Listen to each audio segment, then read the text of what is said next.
안녕하세요. 리터러시 교육 채널 언어의 종언의 대표 이동규입니다. 자, 드디어 예술 분야의 책을 강의해 드릴 시간이 됐습니다. 오늘은 좀 특별하게 문학과 예술 영역 이 둘 다 아우를 수 있는 금세기 최고 현대판 고전 한 권을 소개해 드리겠습니다. 예술사학계의 레전드라고 불리는 학자 아르놀트 하우저가 쓴 문학과 예술의 사회사라는 책입니다.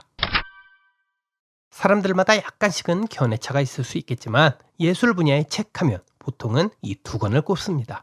곰브리치의 서양미술사라는 책과 오늘 강의해드릴 문학과 예술의 사회사라는 책입니다. 곰브리치의 서양미술사라는 책은 우리 언어의 종언 채널에서도 예전에 한번 해설 강의 영상을 올려드린 적이 있죠. 쉽게 말해 서양미술사라는 책과 이 문학과 예술의 사회사라는 책, 이렇게 두 권이 예술 분야의 고전으로는 양대 산맥인 셈입니다. 재밌게도 이 둘은 예술을 바라보는 관점이 서로 약간 다릅니다. 물론 선사시대부터 고대까지를 일종의 자연주의적 예술, 중세를 종교적 예술, 그리고 근대를 인본주의적 예술로의 전환시대, 그리고 현대 예술의 쟁점을 모던, 그리고 포스트 모던으로 보는 건 살짝 대동소이해요. 하지만 본질적인 인사이트는 두 학자가 서로 분명히 달라요.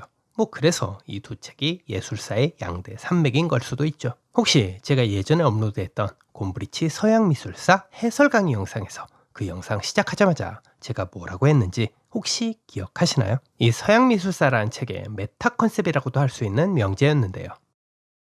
그렇죠. 기억이 날 리가 없으시겠죠. 자, 다들 뒤로 돌아가셔서 그 영상을 클릭은 농담이고요. 자, 다들 바쁘실 테니 제가 다시 상기시켜 드리겠습니다. 제가 이렇게 말씀드렸죠. 미술은 존재하지 않는다. 다만 미술가들이 있었을 뿐이다. 이 책 문학과 예술의 사회사의 저자 아르놀트 하우저는 곰브리치의 메타 컨셉에 완전히 반대하는 건 아니지만 그렇다고 동의하는 것도 절대 아닙니다. 가장 큰 차이점을 꼽자면 이 책의 저자 아르놀트 하우저는 곰브리치와 다르게 예술가도 결국 당대의 시대상 그리고 당대 사회상이 빚어낸 일종의 상호작용적 산물이라고 생각했어요.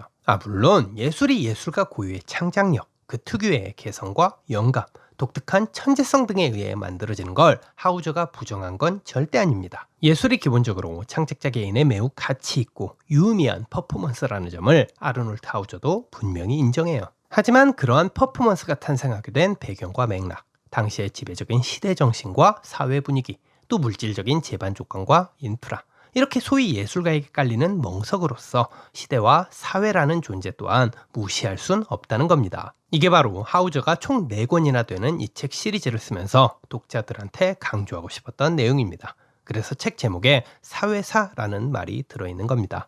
역사 속의 수많은 문학과 예술을 제대로 이해하려면 각각의 작품이 탄생하고 그 창작자가 살았던 당대 사회사를 제대로 인지할 필요가 있다. 이런 의미인 셈이죠. 그러니까 곰브리치가 말한 메타 컨셉의 형식을 살짝 차용해서 아르놀트 하우저가 말하고 싶은 메타 컨셉을 제가 좀 대변해보자면 이렇게 말할 수 있겠죠. 예술가는 존재하지 않는다. 시대적 예술, 사회적 예술이 존재할 뿐이다. 제가 조금 거칠게 요약해서 표현하자면 이런 뜻이 되는 거죠.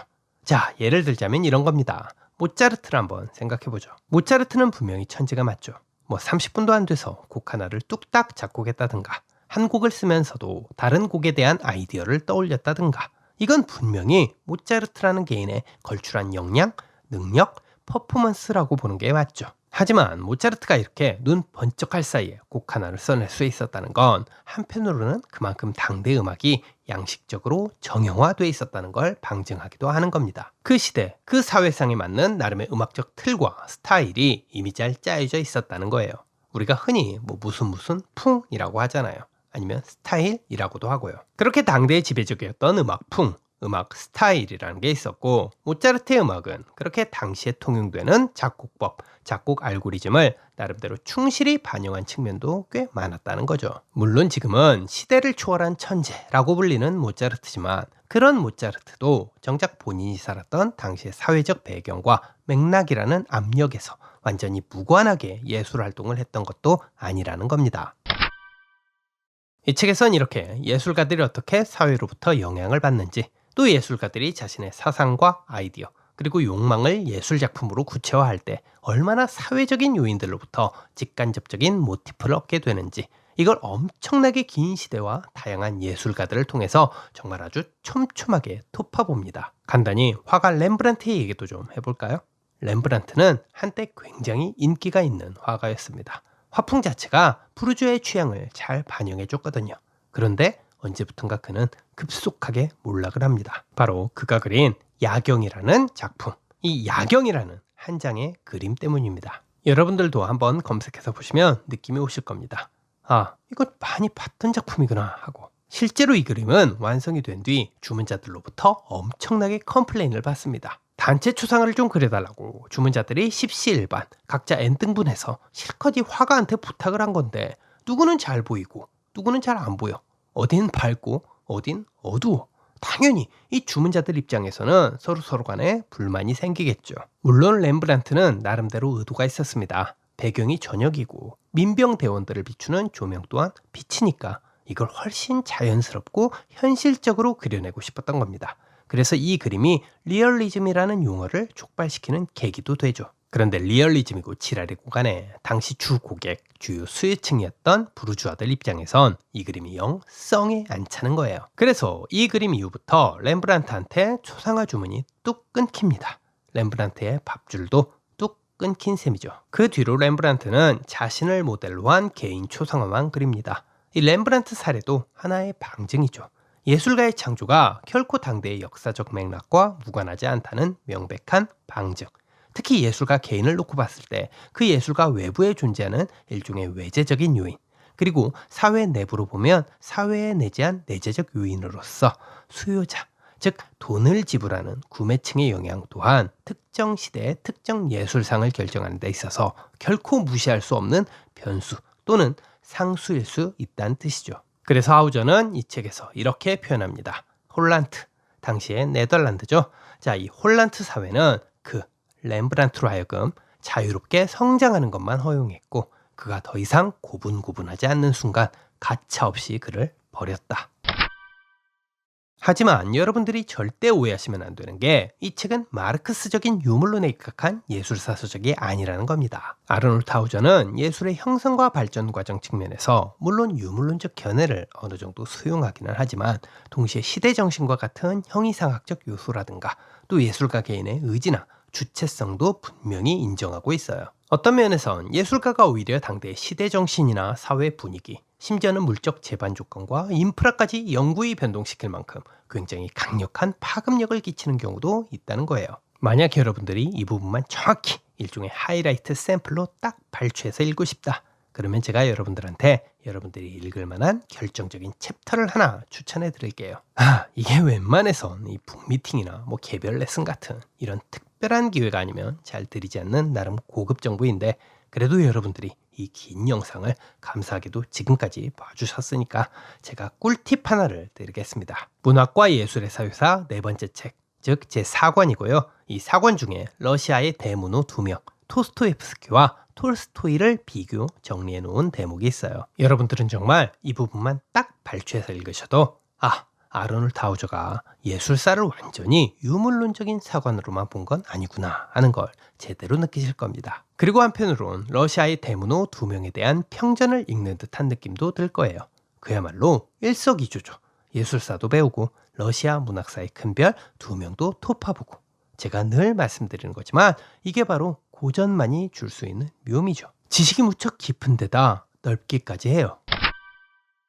아마 책 좀 읽고 나름대로 지식 교양이 풍부하다는 사람들은 뭐 다 마찬가지일 겁니다. 예술 분야에서 읽어야 할 단 한 권의 책을 꼽으라면 10에 11명은 바로 이 문학과 예술의 사회사를 추천할 겁니다. 그만큼 오랜 기간 사랑받은 고전이고요. 이만큼 방대하면서도 꼼꼼하게 예술사를 하나씩 분석하면서 또 이걸 한데 아우를 수 있을 만큼 통찰력 높은 메타 컨셉을 굵직굵직하게 제시해주는 책, 제가 보기엔 적어도 향후 10수년 안에는 절대 나오기 힘들 거라고 생각해요. 이 책은 그런 의미에서 제가 올해 안에 우리 VVIP 인문학 북클럽에서 예술 분야의 메타 컨셉을 강의할 때 한번 진지하게 다뤄볼까 생각 중입니다. 책이 무려 총 4권이나 되니까요. 아마 이걸 혼자서 다 읽으시는데 무척 힘들어 하시는 분들도 계실 거라 생각해요. 그래서 제가 나름대로 직접 발췌해서 정리한 일기자료도 드리고, 어떻게 우리가 이 책의 작가 아르놀드 하우저의 메타 컨셉을 요약하고 이해할 수 있을지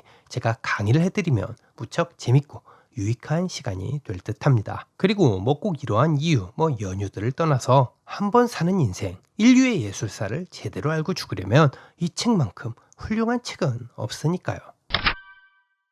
자, 마지막으로 제 채널 강의 영상에서 늘 그랬듯이 오늘 강연 내용과 관련한 과제물, 과제 콘텐츠를 드리겠습니다. 자신이 직접 쓴 과제 결과물이라든가 스피치, 에세이, 논술 글쓰기에 대한 피드백을 받고 싶으신 경우, 또는 영상 발제문에 대해 제가 직접 작성한 예시 답안이 필요하신 경우, 그 외에도 국어공부법이라든가 인문학 공부법, 독해법, 독서법, 시간관리나 멘탈관리 등에 관한 클리닉 상담 및 코칭이 필요하신 경우, 영상 아래쪽 설명란에 적힌 1:1 온라인 상담 링크를 타고 신청해 주시면 됩니다. 제가 자주 영상에서 말씀드리는 것처럼 유튜브 강의를 그냥 보고 듣는 걸로만 끝내는 것보다 직접 글로 쓰고 말로 표현하는 것만큼 자신의 인생을 혁신적으로 바꾸는 공부법도 없습니다. 부디 여러분들의 그 소중한 삶 절대 썩히지 마시고 꼭 한번 실천해 보세요. 그럼 오늘 영상은 여기에서 마치겠습니다. 지금까지 시청해주신 점 감사합니다. 오늘도 여러분들 모두